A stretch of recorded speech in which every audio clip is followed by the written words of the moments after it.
Halo semuanya, perkenalkan kami dari kelompok 7. Kami akan mempresentasikan hasil tugas kami dari mata kuliah dasar-dasar jurnalistik mengenai analisis berita media siber. Yang pertama, konsep dasar bahasa jurnalistik. Bahasa jurnalistik adalah sarana utama wartawan dalam menyampaikan fakta kepada publik.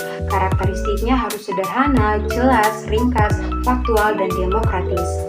Hal ini penting karena media siber memiliki audiens yang beragam dari berbagai latar belakang pendidikan dan sosial. Kesederhanaan dan kejelasan membantu pembaca memahami isi berita tanpa hambatan bahasa. Dalam konteks media digital, bahasa jurnalistik tidak hanya berfungsi menyampaikan informasi, tetapi juga menjadi filter literasi publik. Dengan banjirnya informasi di internet, bahasa jurnalistik yang baik membantu audiens membedakan antara fakta, opini, dan hoaks. Materi selanjutnya akan dijelaskan oleh teman saya Yanti. Kita masuk kepada materi yang kedua, yaitu tentang karakteristik bahasa jurnalistik di media cyber. Pada materi kelompok 2, terdapat beberapa ciri-ciri tentang bahasa jurnalistik itu sendiri, seperti singkat, lugas, menarik, populis, serta tunduk pada kode etik. Nah, untuk pada media cyber sendiri, ciri-ciri ini diperkuat oleh yang pertama, kecepatan dan ringkas. Pembaca cenderung membaca berita dengan cepat atau menggunakan metode scanning. Untuk itu, berita harus dibuat dengan langsung ke intinya, sehingga membantu pembaca agar memahami berita dengan baik. Yang kedua adalah bahasa yang populer. Pembaca berita sendiri ini berasal dari berbagai lapisan masyarakat. Untuk itu, penggunaan bahasa yang rumit atau terlalu teknis cenderung mempersulit pembaca untuk memahami berita tersebut. Untuk itu, berita harus dibuat dengan bahasa yang sederhana ataupun menggunakan istilah-istilah yang populer dalam masyarakat sehingga pembaca cenderung lebih bisa memahami berita tersebut dengan baik. Yang ketiga adalah interaktivitas. Nah, pada media digital sekarang ini, berita cenderung sering dilengkapi dengan hyperlink, multimedia, atau komentar pembaca. Nah, hal ini digunakan agar jurnalis sendiri cenderung lebih fleksibel dan tetap komunikatif. Nah, bahasa jurnalistik sendiri ini wajib mematuhi kaidah tata bahasa Indonesia agar tidak kehilangan kredibilitas. Baik, selanjutnya saya akan menjelaskan tentang perbedaan bentuk penyajian berita cyber. Nah, materi kelompok 3 ini menekankan bahwa adanya perbedaan bahasa jurnalistik berdasarkan visual, audio, dan audiovisual. Nah, yang pertama itu visual. Visual itu digunakan untuk berita online berbasis teks dengan tambahan ilustrasi atau infografis agar data lebih mudah dipahami.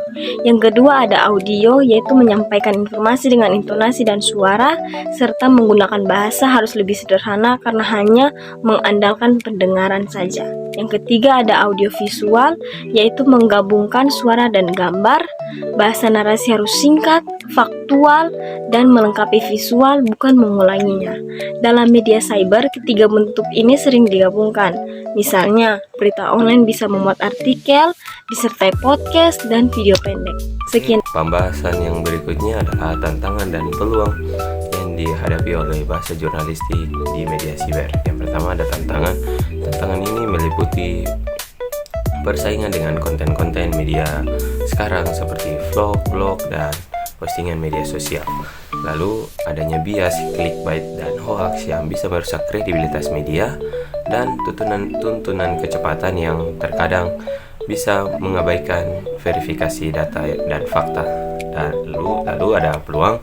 Peluang ini meliputi penggunaan bahasa jurnalistik yang interaktif seperti storytelling, hypertext, dan infografis. Lalu penyebaran informasi yang bisa dilakukan secara cepat dan meluas, dan penggunaan video dan podcast jurnalistik yang dapat menarik generasi muda untuk tertarik dengan dunia jurnalistik.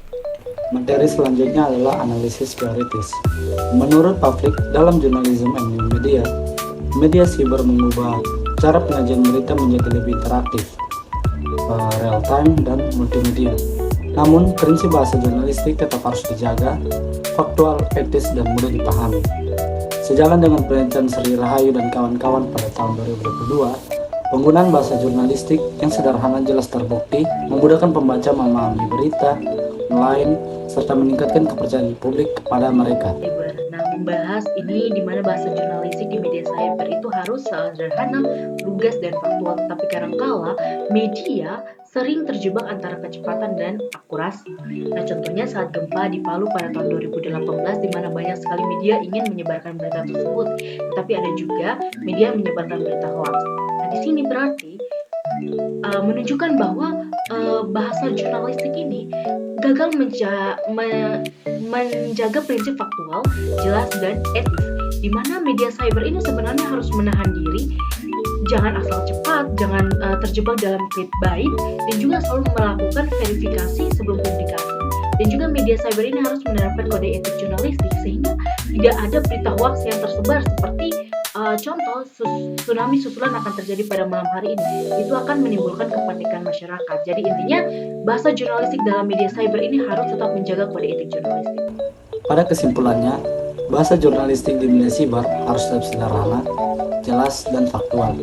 Meskipun medium penyampaiannya semakin beragam, mulai dari visual, audio maupun audiovisual, media cyber memberi peluang besar bagi jurnalisme atau jurnalisme untuk lebih kreatif dan interaktif, tetapi juga menuntut tanggung jawab lebih besar agar tidak terjebak pada clickbait atau hoax.